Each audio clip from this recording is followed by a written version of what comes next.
Welcome to STEM Talk. STEM Talk. STEM Talk. STEM Talk. STEM Talk. STEM Talk.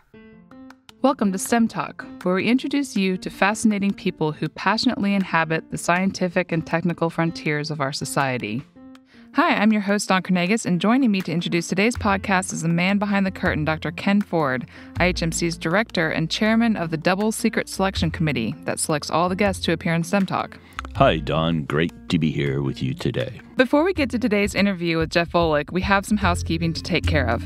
First, we had some technical issues with today's show, and we apologize that our sound quality is a little off today and not up to our standards.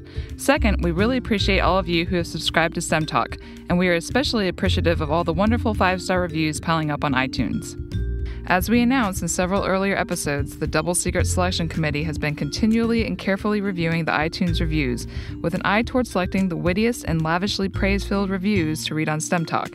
As always, if you hear your review read on STEM Talk, just contact us at stemtalk@ihmc.us to claim your official STEM Talk t-shirt. And it's a cool shirt indeed. Mm-hmm. So today, our winning review was posted by someone who goes by the nickname K. Polzak. It's titled, Terrific Content and Delivery. This podcast is terrific. It provides the perfect amount of introductions and depth while also covering a wide range of topics. I've started playing it out loud in my lab so everyone else can get hooked too. Awesome. Well, thank you, K. Polzak, and thank you to all the other STEM Talk listeners who have helped STEM Talk get off to such a great start. And now, on to today's interview with Jeff Volek. Dr. Jeff Volek is a registered dietitian and full professor in the Department of Human Sciences at Ohio State University. For the past 20 years, Jeff has studied how humans adapt to carbohydrate-restricted diets. More recently, his work has focused on the science of ketones and ketogenic diets and their use as therapeutic tools to manage insulin resistance, plus their potential to augment human performance and resilience. Jeff is also a founder and chief science officer at Virta Health, a company that he and his colleagues have put together dedicated to reversing diabetes, which has become epidemic in the United States and around the world. The company's bold mission is to reverse type 2 diabetes in 100 million people by 2025. Jeff helped co-author The New Atkins for a New You. The book came out in 2010 and spent 16 weeks on the New York Times bestseller list. It is an updated, easier-to-use version of Dr. Robert Atkins' original 1972 book, Dr. Atkins' Diet Revolution. In addition to the New Atkins book, Jeff has co-authored 4 other books, including The Art and Science of Low Carbohydrate Living and The Art and Science of Low Carbohydrate Performance. Both books delve even deeper than the New Atkins did into the science and application of low-carb diets. STEM Talk. STEM Talk. STEM Talk. STEM Talk. STEM Talk. Hi, I'm your host, Don Carnegas, and today I'd like to welcome to the show Jeff Volek. Jeff, welcome to STEM Talk. Thank you. It's a pleasure to be here. And joining us today, we also have IHMC's director, Ken Ford. Hi, Don, and hello, Jeff. Hi, Ken. So, Jeff, let's start at the beginning and discuss when and how did you first become interested in science? Well, my first interest was nutrition. I started out in dietetics and was on my path to becoming a registered dietitian. And I guess it was early 1990s. I was in my dietetic internship and started to question everything that I had been taught, which was quite an interesting time in my life. It had essentially decided to experiment with a low-carb diet, and quite to my surprise, I responded very favorably, and this just sent me down a path of questioning everything that I'd been taught in my dietetics courses, and that, to kind of make a long story short, I realized I had to go down a path of science in order to sort out in my own mind what was the disconnect between what I was learning, what I was experiencing in my body. And the more I got into the literature and trying to understand metabolism on a much deeper level, the more I realized most of what I'd been taught was a lot of half-truths at best. So that took me down an academic path that led to experiments that I had conducted in humans primarily that we fed ketogenic diets and confirmed they were resulting in primarily very positive responses. And fast forward 20 years later, here I am still trying to understand how humans respond to low carbohydrate diets and ketogenic diets in particular. It's absolutely fascinating. So back in the 90s, when you were talking about being in school and studying to be a dietitian, from what I understand at that time, you were looking at a very low-fat, high-carb diets and were thinking that was the way to go. And again, from what I understand, you started to work with diabetics and something didn't seem right. Is that what led you to start studying low-carb diets? Well, that was certainly part of it. I was in the hospital counseling type 2 diabetics and really questioning in my mind why I would be recommending they consume over half their calories from carbohydrate when metabolically their disease was one in which they had trouble processing carbohydrate. And I, of course, blamed myself, thinking I didn't understand the metabolism right. And so that was part of it. And the other part of it was my own personal experience, because I decided to change my diet, which at the time was very low in fat, high in carbohydrate, because that's what I thought was optimal and healthy. So it's really a combination of my own personal response to a low carb diet, plus questioning the logic and the information that I had been taught. So diabetes is perhaps the greatest healthcare challenge we face as a society overall. Nearly 30 million Americans have type 2 diabetes, and more than 80 million are pre-diabetic, which drives costs nationally to more than $300 billion a year. To put that in perspective, NASA's budget, the entire budget, is about $19 billion a year, and unfortunately not on the same growth trajectory as the diabetes cost. So the impact of diabetes on the sustainability of programs like Medicare is profound, with 1 of every 3 Medicare dollars being spent on type 2 diabetes. Well, that's exactly right, Ken. I mean, you've put your finger on something very important. I mean, it's staggering, the problem that we're facing, and the outlook doesn't look very good if we continue down the same path. Traditional lifestyle and drug approaches for managing diabetes have been unsuccessful. So the numbers, unfortunately, are continuing to skyrocket. We really have a near out of control situation. And Jeff, as I understand it, the traditional treatment and management approaches are, relatively ineffective, and unsurprisingly, only actually reverse about 1% of the cases. Is that correct? That's right. The response to drugs and traditional lifestyle approaches have really been a major disappointment. So the spontaneous remission rates for diabetics, according to Kaiser Permanente, are less than 1%. So it's a devastating diagnosis for folks. Yeah, absolutely. Life-changing. So Virta, a company that you helped found, recently had an official launch that coincided with the publication of a paper in JMIR Diabetes Journal. And that paper reported on the results of a study that looked at whether sustained carbohydrate restriction and nutritional ketosis could be part of a comprehensive intervention that would allow people with type 2 diabetes to improve their glycemic control and decrease their medication use and lead to relevant weight loss. Can you talk a little bit more about that? Well, sure. Virta is a company that I founded with my good friend and academic colleague, Steve Finney. We had an idea of taking what we had learned in the lab, as well as Steve's own personal clinical experience using a ketogenic diet, running a weight loss clinic, and trying to commercialize it. And we both have a lot of clinical experience and research experience with ketogenic diets, but we're both not business people. So we had little business acumen in terms of knowing how to translate this into a successful business, let alone one we could scale. But we were fortunate to partner with Sami Incan and together formed Virta Health. And Virta Health is a really fascinating company in that it's essentially a medical clinic that works with patients to reverse their symptoms of diabetes safely, and it does that without the risks and costs or side effects of medications or surgery. So we have been busy for the last 2 years, really,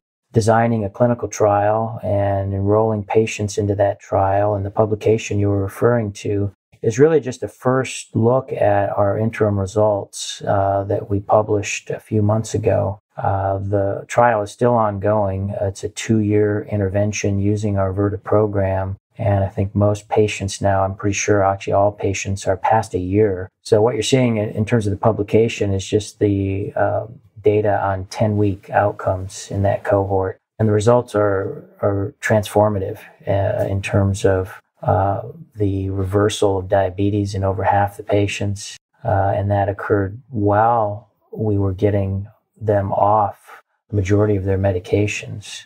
Yes, Hippocrates had some relevant things to say about this. You know, his famous quote that's attributed to him, "Let medicine be thy food and let food be thy medicine." Mm-hmm.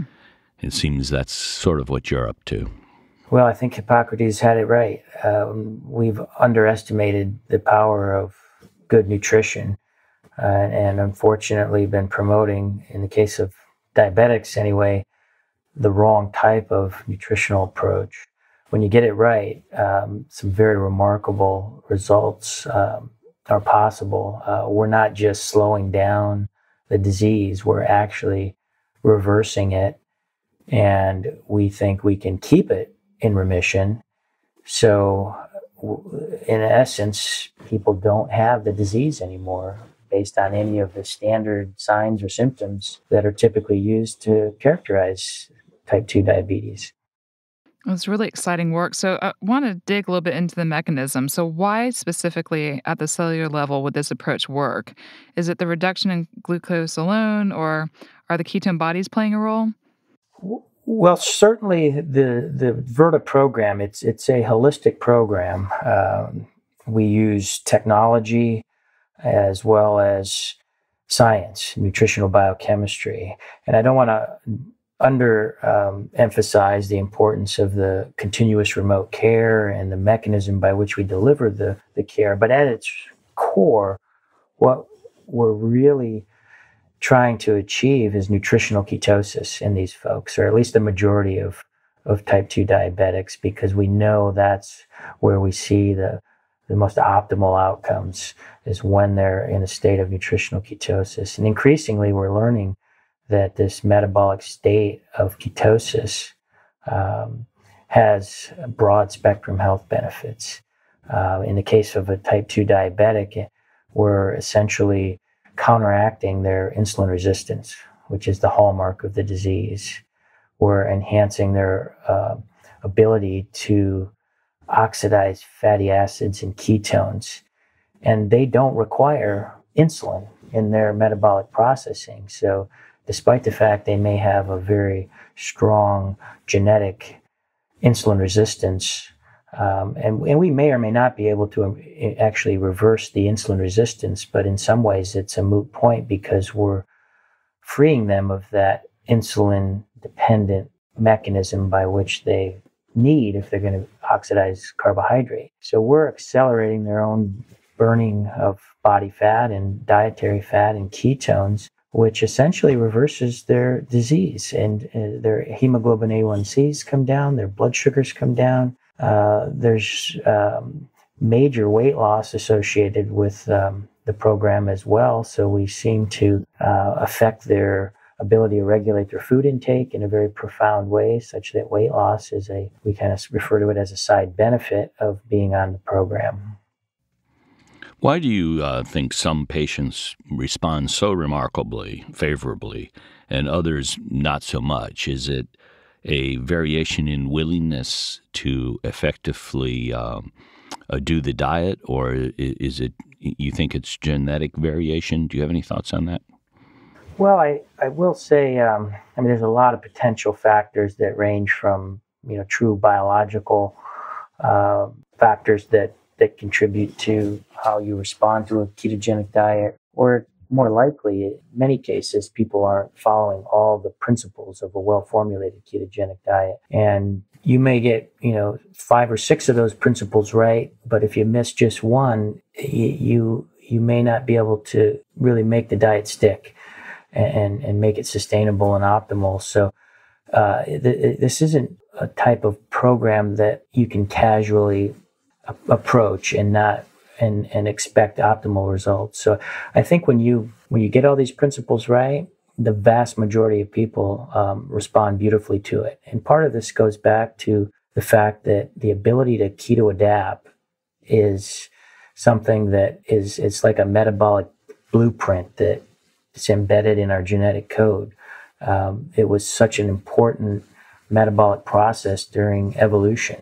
And we all have this capability of keto adapting. It's just that in most of us, that program, if you will, is silent. It's silenced by all the carbohydrate that we're consuming. But at the moment we restrict carbohydrate, this program boots up and it works. Even in a type 2 diabetic that may be profoundly insulin resistant, they still have this inherent ability to keto adapt. And so there's very few contraindications to this. And most people, once you work through these issues of getting the formulation of the diet correct, have quite a dramatic response. So it's a very homogeneous response you get to keto adaptation. And so I don't think it's a big factor. So Jeff, just really impressive work that you guys are doing. And Virta's mission is to reverse diabetes for 100 million people by 2025, which seems like a huge undertaking. So is this a realistic number or more of a stretch goal for you guys? Well, it is a big number. And I think we're definitely on a good trajectory. We're still in the early days. The other part of that mission is to achieve those numbers by 2025. So we have a few years to get there. And I would say everyone in the company is very driven to reach those numbers. We certainly have many more than 100 million people on the planet with type 2 diabetes. So the numbers are there, unfortunately. The way we get there, and this is the other part of the company that's equally fascinating, is sort of the whole science behind the nutritional biochemistry and the keto adaptation, is that we're implementing individualized continuous remote care. So this program is all delivered digitally, where individuals have 24-hour access to health coaches. And this really allows us to reach more people, and it allows us to personalize the program. It's also medically supervised, so we have Virta physicians that we're working on getting licensed in every state. Okay. So you basically have real-time access to expertise, health coaches and physicians to manage and answer questions and help you work through the program. This is very different than standard of care now, where it's not as patient-focused. Doctors just don't have time to do that. So, the technology piece of it, I believe, will really help us get to those really large numbers, get to 100 million people. Could you talk briefly about the business model? Who will pay for this process, and how do you see it shaking out? Well, Ken, you mentioned that the healthcare costs associated with diabetes are just staggering. We're talking about billions of dollars, not millions of dollars. And so somebody's paying the bill. And in many cases, for large self-insured companies, it's them. It's the employers. And so one of the, our targets is to offer our program to companies that are insuring their employees. And if we can, get access to those employees and reverse diabetes, we're saving that company a lot of money. And the estimates now are, it costs about $10,000 per year on top of normal healthcare expenses if you have a diagnosis of type 2 diabetes. So we're offering our program to companies in the hopes they'll see the return on investment of reversing diabetes in their employees. And not only do you save them direct money, from reduced healthcare costs, you get better productivity, better morale from employees if they're healthier. So that's the primary business model, is to is to offer this to enterprise customers who would benefit from a healthier workforce. It makes a lot of sense. Absolutely. And so staying on this business side of things, you'd mentioned that Sami Incan, who founded the real estate website Trulia, had helped found Virta and raised $37 million in venture capital.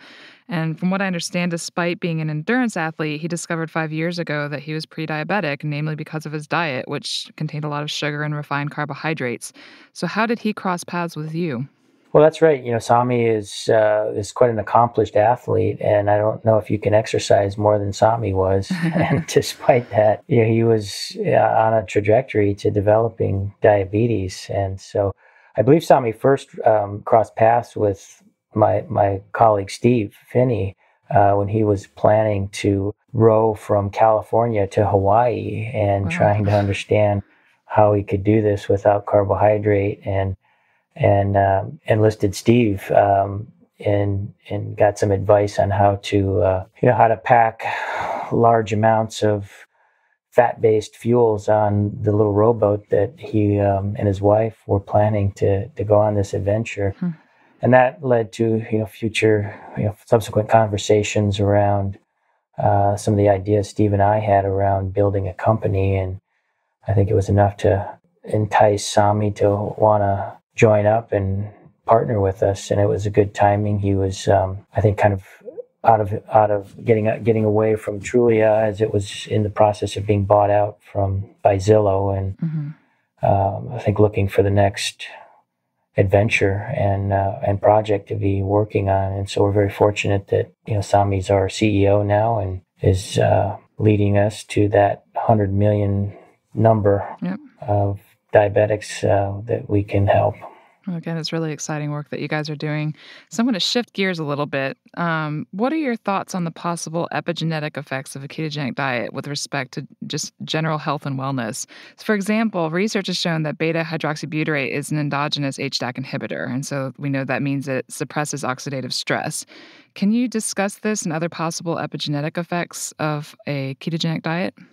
Yes, so just historically, beta-hydroxybutyrate is the primary circulating ketone body. And going back to pioneering work back in the 60s and 70s, primarily led by George Cahill at Harvard, who was studying starvation ketosis, we know that ketones are remarkable metabolites, that humans can adapt to using ketones as fuel for the brain when we're in a starvation state. And he did some really remarkable experiments showing up to 2/3 of the energy supply for the brain can be met from ketones. Now, we've known that for now 4+ decades, yet in most cases, that's not taught to physicians or any healthcare professionals. So it's kind of been lurking in the shadows, and no one really appreciates or understands that science. But it explains a lot in terms of the benefits that we see on a ketogenic diet when we're restricting carbohydrates, but not total calories like in starvation. So we've known a lot about ketones for a long time. It's just been misunderstood or not taught. What's more exciting, and you were alluding to this, is that we now appreciate beta-hydroxybutyrate does more than just serve as an alternative fuel when we don't have a lot of glucose available. That it's in fact acting more like a hormone. It's having direct signaling effects in cells, and we even have specific receptors on cells now that we know accept beta-hydroxybutyrate as a ligand, and we're starting to understand some of those signaling networks. And it turns out, for example, they mimic many of the pathways that have been identified as being important in longevity. And then you mentioned HDAC inhibition. So this kind of really started all the work about 3 or 4 years ago. A paper in Science worked out the mechanism by which beta-hydroxybutyrate protects from oxidative stress. And they showed it was a direct inhibitor of histone deacetylase. And this is a very hot topic now in terms of possible drugs that have HDAC inhibitory effects. And here we have a natural metabolite that our liver produces when we don't eat a lot of carbohydrate that is just having drug-like effects in terms of its action on HDAC. So this opens up a whole new sort of perspective around nutritional ketosis and what type of effects might be associated with it, because it extends now beyond the metabolic adaptations. Mm-hmm. And we really, have a mechanism now too that explain a lot of the clinical observations around less inflammation, less oxidative stress. So ketones are absolutely fascinating in terms of all the various ways in which they're impacting the body in a healthy and a positive way. So when we're talking about this anti-inflammatory effect of the ketogenic diet, so I'll tell you personally, I have a really good friend who is an elite athlete, and she was recently diagnosed with Crohn's, and she kind of spun out her diet and started just work things back in to see what worked for her. And she just naturally gravitated towards a ketogenic diet. And she didn't even know that's what it was until I saw her cooking and eating. I said, you know that you're eating a ketogenic diet. So she started looking into it and has kind of refined things a little bit more and has started blood testing. And she said it's the best that she's felt in the last several years, which is really exciting.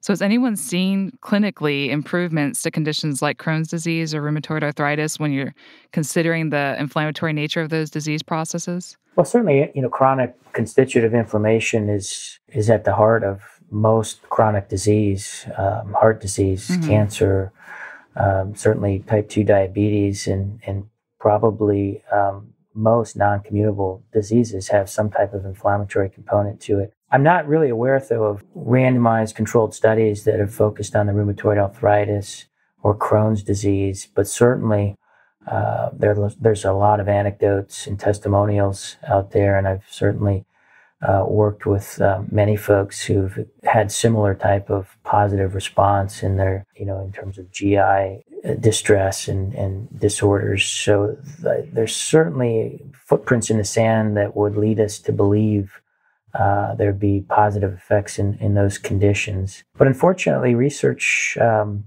money is hard to come by to study mm-hmm. ketosis as a therapy for many of these diseases. And so there's still a lack of, really quality studies that address some of these other targets beyond type 2 diabetes, which, Virta has been focused on. But the funding is really limited, and that ultimately makes it challenging to move forward in terms of our understanding of how some of these diseases respond to keto adaptation.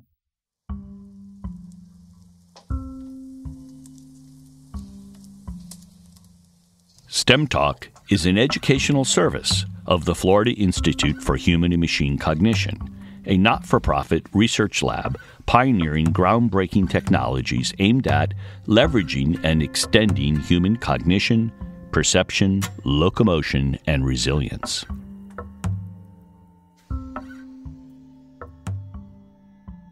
So I've mentioned this in previous podcasts, and this is kind of, again, on a personal note. I've been vegetarian for over 20 years, and I actually went on a ketogenic diet last year and noticed absolutely incredible short-term results, weight loss, energy increase, all kinds of different great things that came along with that. But it is a little trickier with no meat as a fat source. So I understand your new book has a chapter devoted to the ketogenic diet for vegetarians, which I'm really excited to hear. So are there any tips that you can share with us now? And also, what about vegans?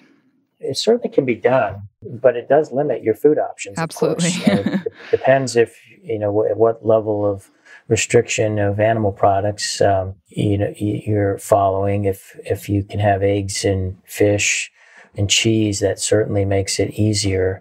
Now, the strict vegans that are avoiding all animal products, that makes it pretty tricky to be able to get your protein sources without dragging along enough carbs that makes it hard to be in ketosis. It can be done. It requires kind of threading a needle in terms of food selection and being really careful with monitoring of ketones and getting things just right. And it does reduce the food options. And personally, I think the overall compliance and success is a little better when you have more options. And so we don't really prescribe a vegetarian diet unless it's a personal choice from one one of our participants in the research study or a Virta patient. I was talking to a woman the other day who was telling me how difficult it was for her to stay on a ketogenic diet, or even really seriously start one, because she was, she admitted it, that she was irrationally fat phobic. And she had this concept that she scientifically knew was untrue. She's a scientist, but she had this idea that if she ate fat, it would soon be on her. And, she's had it pounded into her for decades that fat is her enemy and the harbinger of heart disease and certain death, and you'll die pudgy, right? And but you and others have pointed out that data shows no connection between dietary saturated fat intake and either saturated fat levels in the body or really long-term risk of heart disease. And is this sort of fat fear something that you find in working with patients, and that you first sort of have to get over that and convince them that many fats are their friend, not their enemy? Absolutely, Ken. I mean, you stated that very accurately. There's certainly a fatophobic mindset out there, and it's deeply embedded in the minds of many people. And some people, it's very challenging to overcome. And unless people do that, though, they really will jeopardize their ability to succeed on this program. You really have to make peace with fat, especially as you enter into a weight maintenance phase where you have to increase your consumption of fat in order to get the calories you need. And if you do that with protein or carbs, you're not going to stay in ketosis. So overcoming that fear is really important. And in some people, it's an ongoing type of counseling and reinforcement that you need. And usually, people will finally get it, and it'll click that, hey, fat is my friend. It contributes to satiety. I actually need it for fuel. And that's when they really start to, get comfortable and really move toward a sustainable long-term lifestyle that works for them. On page 236 of Rob Wolf's new book, Wired to Eat, he reports that lipidologists that he knows, and I've run into this also with lipidologists, are quite wary of the LDLP, the particle numbers that they see in some of the people trying out the ketogenic diet. And he talks in his book about experience that folks have related to him. Upping the carb intake in these people to 100 or 150 grams a day seems to drive this number down. What are your thoughts on this? It's going to take these people mostly out of ketosis when they do that. Well, the whole cholesterol theory of heart disease and the cholesterol response to diet, this is a massively complex topic. Certainly the LDL cholesterol theory of heart disease has more holes in it than Swiss cheese. We're starting to see now some really nice systematic reviews and meta-analysis come out showing that cholesterol is a really lousy predictor of cardiovascular disease, and so we're at least in some circles moving away from the standard lipid panels and looking a little deeper into cholesterol fractions, and you mentioned the LDL particle size, which is one type of advanced lipoprotein measure that's starting to at least appreciate that LDL is a heterogeneous particle. I think the best evidence out there is related to the small particles, though, in terms of the atherogenicity of cholesterol and lipoprotein particles. So that if you have more smaller LDL particles, there's pretty good evidence that is going to increase your risk for cardiovascular disease. Mm-hmm. And we see very few people who are truly in a keto-adapted state have higher numbers or concentration of LDL or small LDL.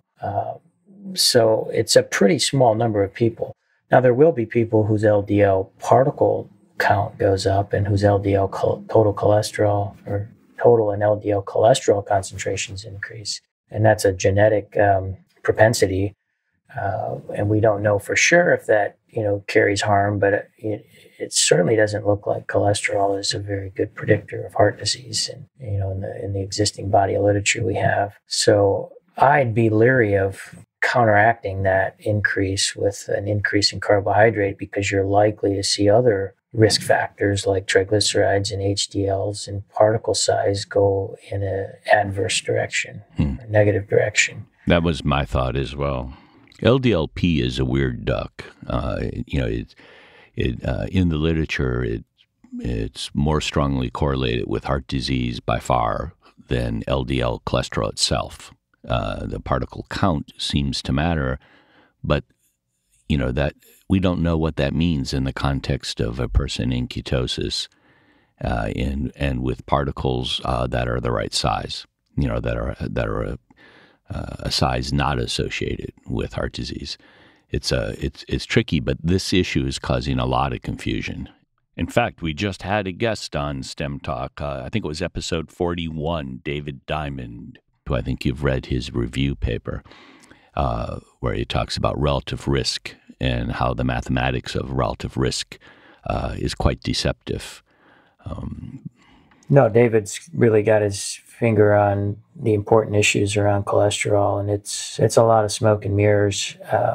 It's unfortunate we've embraced this logical fallacy that is embraced by the diet heart hypothesis. It just doesn't pan out when you look at the totality of data out there, and yet it's been a hard paradigm to shift out of, and so we continue to measure cholesterol and use that as a basis to evaluate risk, unfortunately. Yeah, I have an older gentleman friend whose doc wrote him a prescription for Lipitor because his total cholesterol was 210.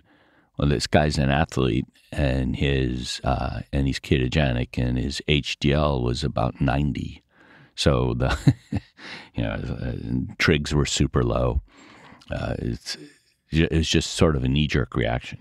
But we really do need a long-term hard outcome study, and it'd be great if we could get a project like that off the ground. Mm-hmm. And it wouldn't, be something where you'd want to hold your breath and you'd have to be patient and wait for the data, probably at least a decade. But we just don't have any information on hard outcomes in any of the long-term studies now. They don't have subjects that are on ketogenic diets in them. So ultimately, to put this issue to rest, we do need to be planning and working toward some long-term ketogenic studies. I think you'll have the best data on this through Virta. You're going to have, if you get even close to the numbers you're talking about, you'll have this kind of information and be able to draw conclusions from it. There's going to be a shift, I think, in how this kind of science is conducted. Well, we certainly agree with that, and we're very much a science-driven company, and collecting data and using that data to improve our program on a sort of constant basis, and evolving over time and improving our management of our patients. So, Jeff, over the past decade or so, there's been a lot of focus on the human gut microbiome, and scientists around the globe have been examining how gut microbes can improve both health and prevent disease. A key consistent finding of this research is the importance of fiber in maintaining a healthy gut. Can you talk about the role of fiber in a ketogenic diet? Well, that's another great question. Again, not a lot of focused research on that question, though, unfortunately, but certainly have some thoughts on what might be going on in the keto-adapted state. So we recommend fiber for folks on a normal low-fat, high-carbohydrate diet for a variety of reasons, but one of them is that soluble fiber in particular provides a substrate for bacteria in the gut, and one of the products of interaction with gut bacteria is production of short-chain fatty acids. Chief among one of those is butyrate. And butyrate is pretty universally accepted as a positive metabolite for gut health. Colonocytes love butyrate. It seems to be a preferred substrate and promotes generally gut health. And so that's one of the reasons that fiber is recommended. What's intriguing is the potential for hepatically or liver-derived beta-hydroxybutyrate to serve the same purpose. Mm-hmm.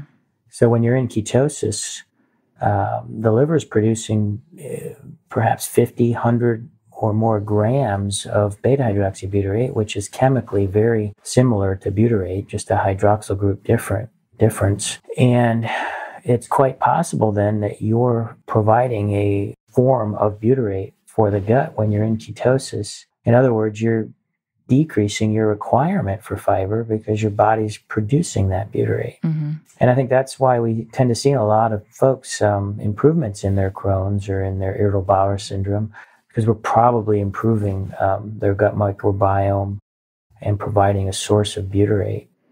So do you think someone on a ketogenic diet would need a different amount of fiber per day compared to what has been recommended by, say, the Institute of Medicine's recommended 25 grams of fiber a day for women, 35 grams of fiber for men? We know that most Americans consume much less than that. So would someone on a ketogenic diet potentially need less fiber in their diet? Yes, they would. Okay. A ketogenic diet would decrease your requirement or need for soluble fiber. Yeah. So now we will again shift gears and talk about ketogenic diets in the context of human performance, both for endurance and also power-oriented activities.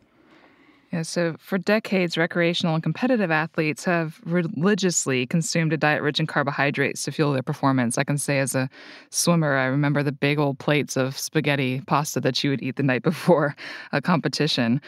So the conventional wisdom has been to avoid fatty foods because they have been thought to be an inefficient fuel source and also invariably lead to weight gain, which is not ideal for many different athletes. But in recent years, you and other scientists, and now even quite a few athletes, have begun to question those beliefs, especially athletes who are devoted to ultra-endurance sports. And they are now turning to high-fat diets as a means to improve their performance. Can you give us an overview of this trend?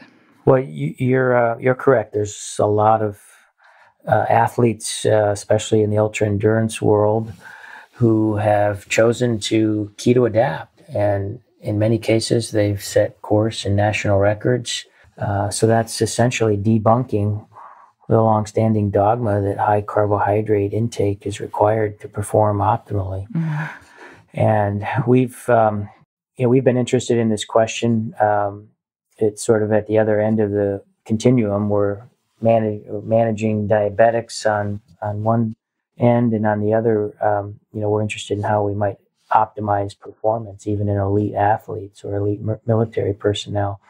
So it's quite, it's quite interesting that the same technology of keto adaptation may have application across the board. So, so a lot of the evidence is sort of a grassroots type movement, and we're starting, just in the last few years to have some rigorous scientific investigation into whether or not this really has some merit and some credibility in the lab and when studied experimentally. And we had the opportunity to study in depth some of these elite keto adapted endurance athletes, and we're absolutely shocked at some of the metabolic capacities of these athletes and what they're able to do in terms of oxidizing fat at twice the rate as their matched high carb counterparts, for example. And even more surprising was the fact they had normal glycogen levels in the keto adapted state. So this was completely unexpected. Steve Finney had published some work back in the early 80s on keto adapted athletes and shown after 4 weeks that resting glycogen levels were reduced by about 50%, and glycogen use during exercise was fourfold lower. So there was glycogen sparing. So we expected to find a similar type of glycogen reduction and glycogen sparing during exercise, but we're quite surprised that in these athletes who'd been on average keto adapted for about 20 months, so much longer chronic keto adaptation, that there were changes in glycogen metabolism that were not really expected. That's really interesting. So can you expand on why you think there was no difference in muscle glycogen between the two groups? Well, I think the body is, clearly improving its ability to burn fat, but there's other metabolic adaptations going on that are not fully understood. Clearly gluconeogenesis is needed to maintain some level of glucose production. What the substrates are to keep gluconeogenesis running is still not fully understood, but it's quite likely that lactate and glycerol, perhaps alanine, are important substrates. So I'm sure metabolism of those carbon sources are altered in the keto-adapted state. We may be able to, use lactate more efficiently.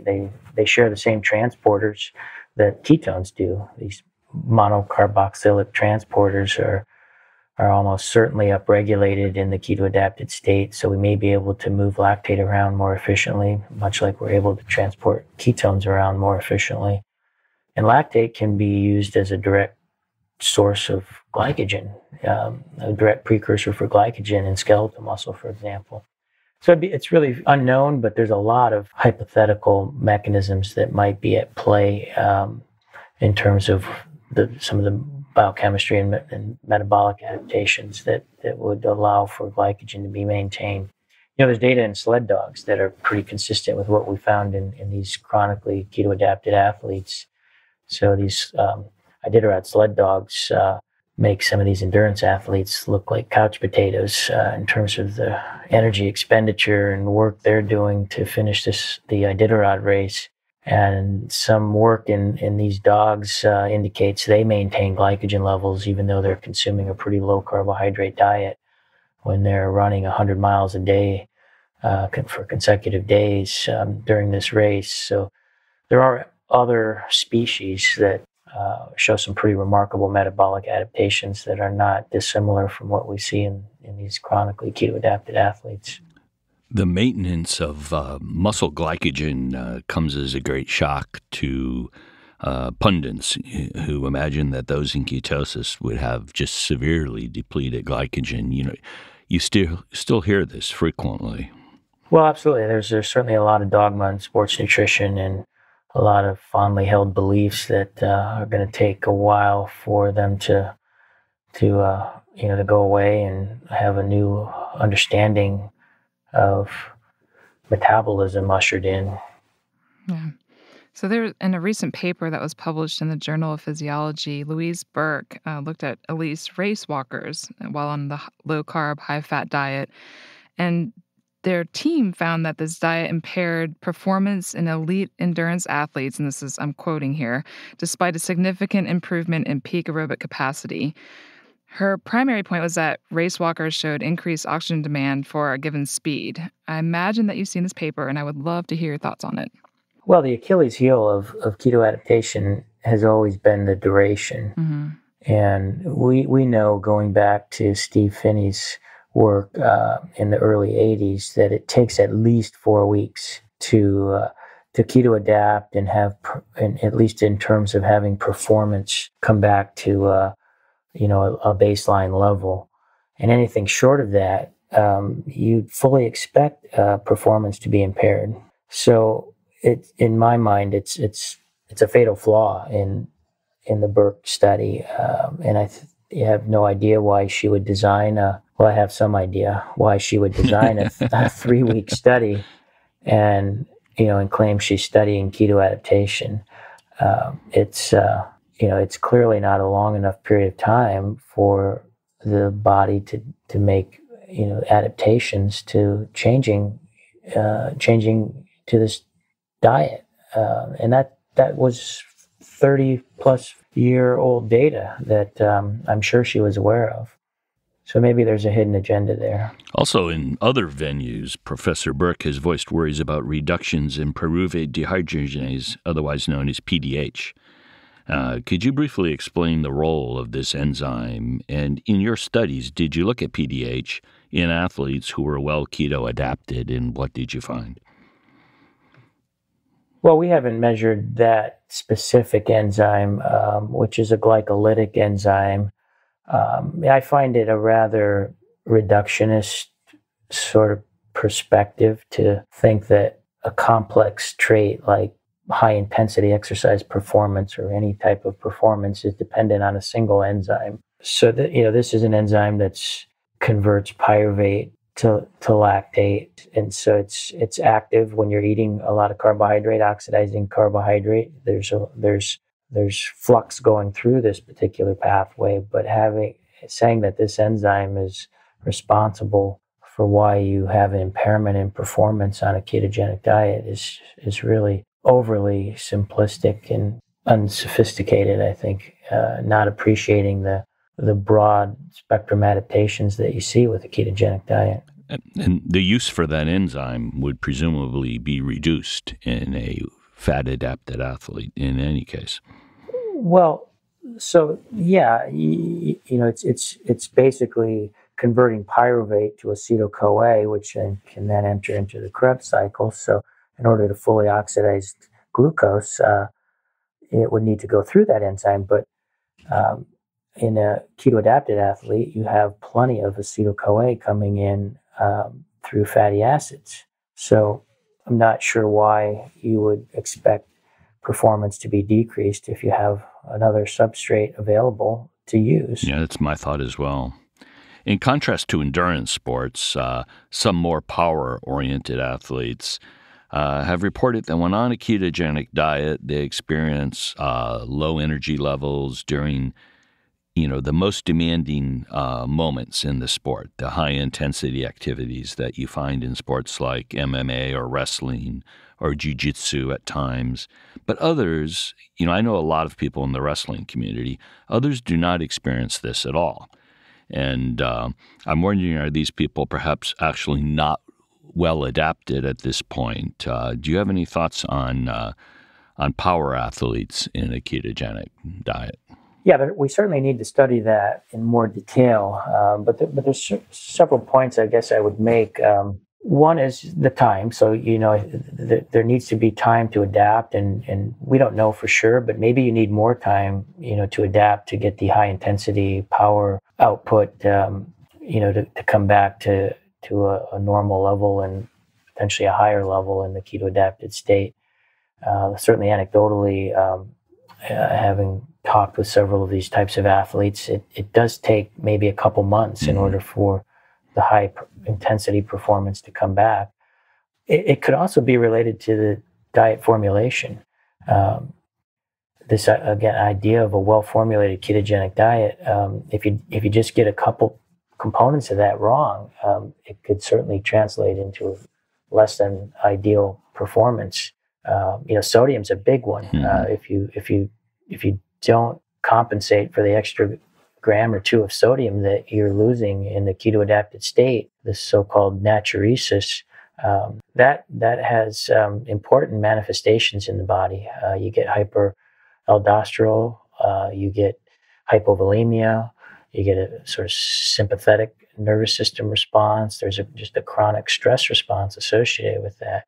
So it could acutely affect performance, but there could be some chronic maladaptations associated with it as well. So if an athlete's doesn't understand or not compensating for that sodium loss, that could certainly explain why they may have a compromised performance. I guess the third factor that I think is underappreciated is there's often a weight loss and fat loss associated with the ketogenic diet. And even in an athlete that's pretty lean to start with, if you lose a couple kilograms in fat mass, that translates into an improvement in power to weight ratio. And that can have a very important impact on overall athletic performance. And we're seeing that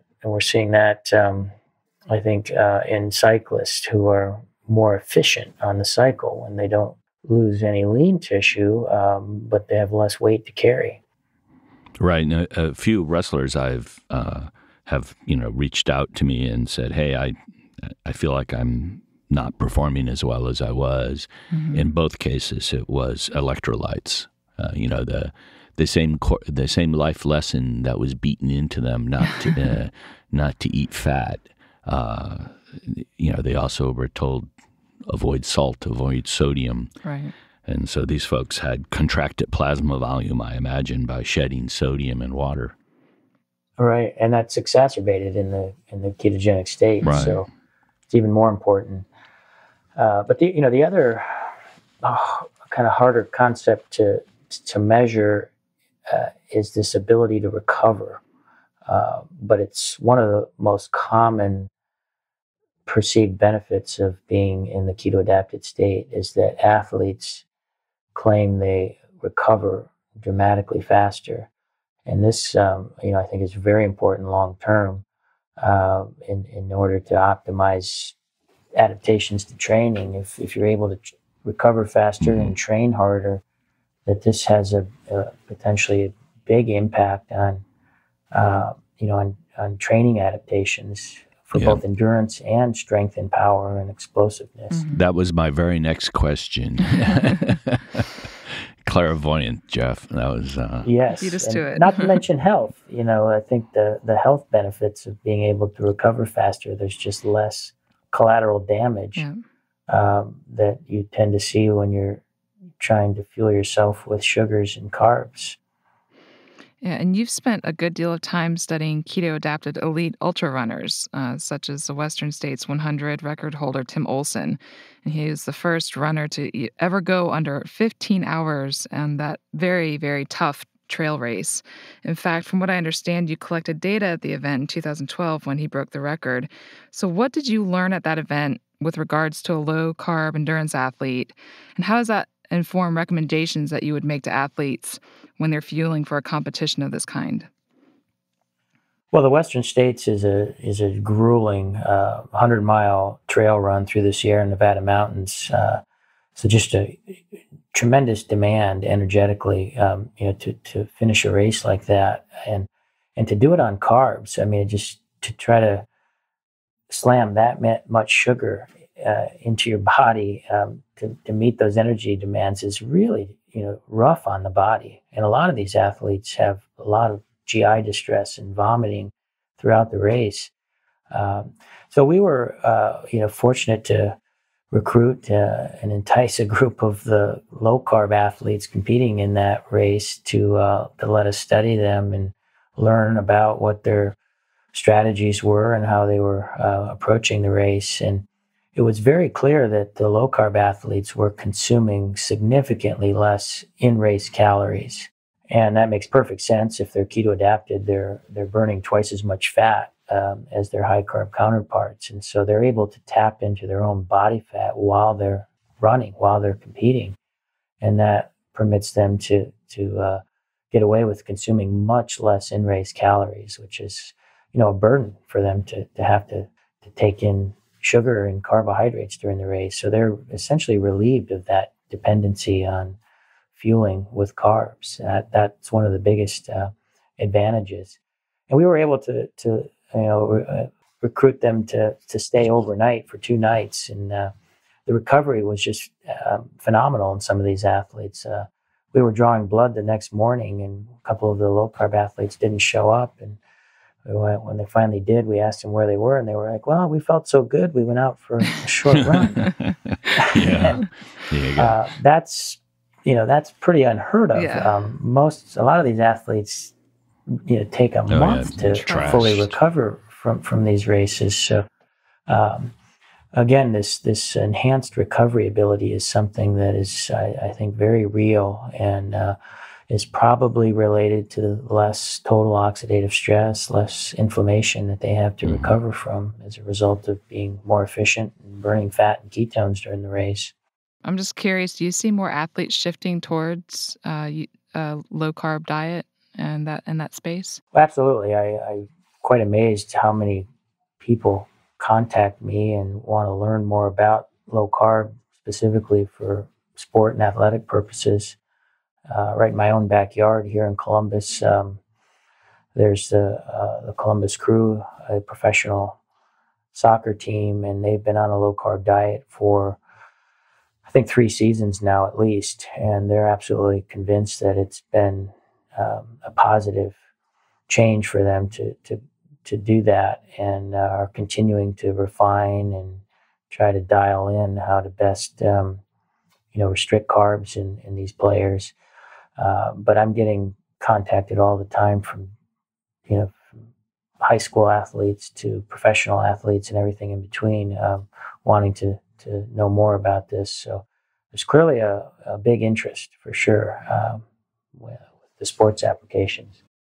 One hears reports about the Tour de France cyclists subscribing several teams to a generally low-carb eating regimen, and you've discussed why this might be advantageous. And then these reports often also mention the use of exogenous ketone esters during the race.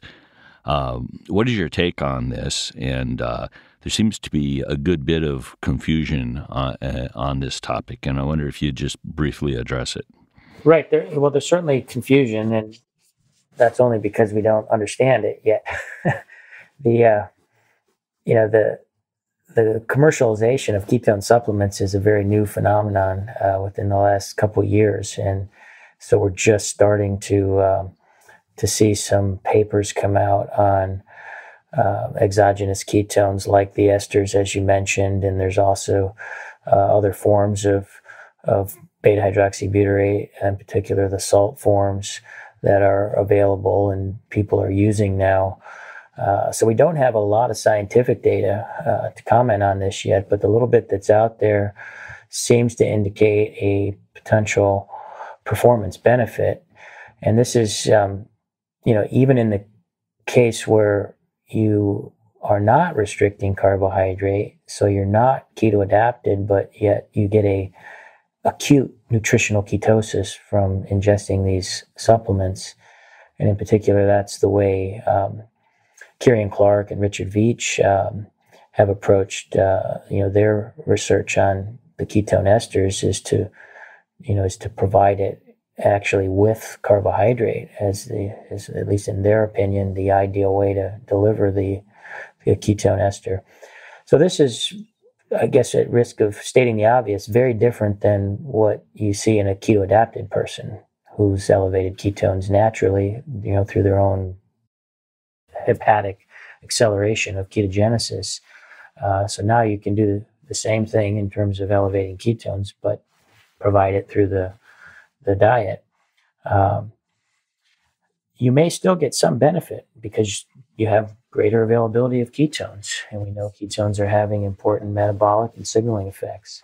What you don't get from that, though, is the lower insulin levels and the lower glucose availability and flux and all the adaptations that are derived and flow from that particular mechanism. So you're not going to see accelerated burning of fatty acids and some of the other benefits associated with the keto adapted phenotype.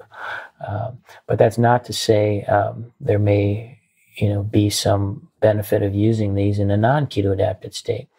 What intrigues me is what would be the outcome if you did both the keto adapted approach, where you're restricting carbohydrate plus take ketones in order to elevate ketones into the higher range of nutritional ketosis.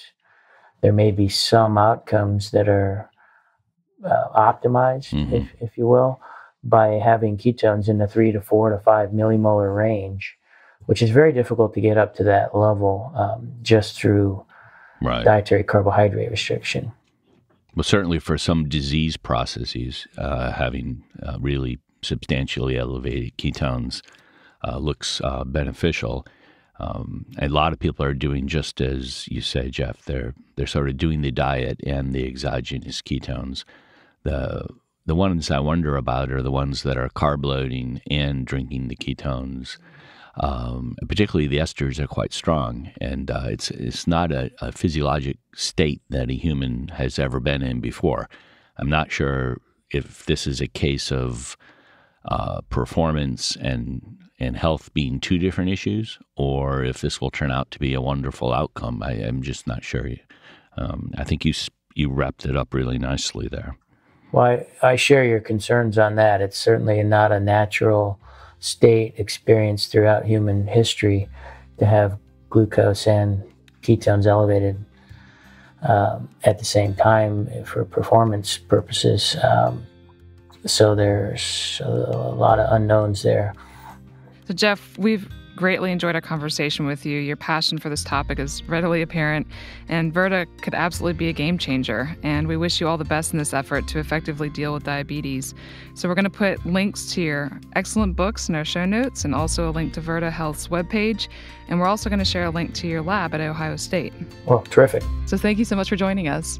Thank you. It's absolutely my pleasure to have an opportunity to be on your STEM Talk amongst many outstanding other people you've had. So thank you, Ken and Dawn and all the folks at IHMC, and keep up the great work you're doing. Thanks, Jeff. It was terrific. Appreciate it. STEM Talk. STEM Talk. STEM Talk. STEM Talk. STEM Talk.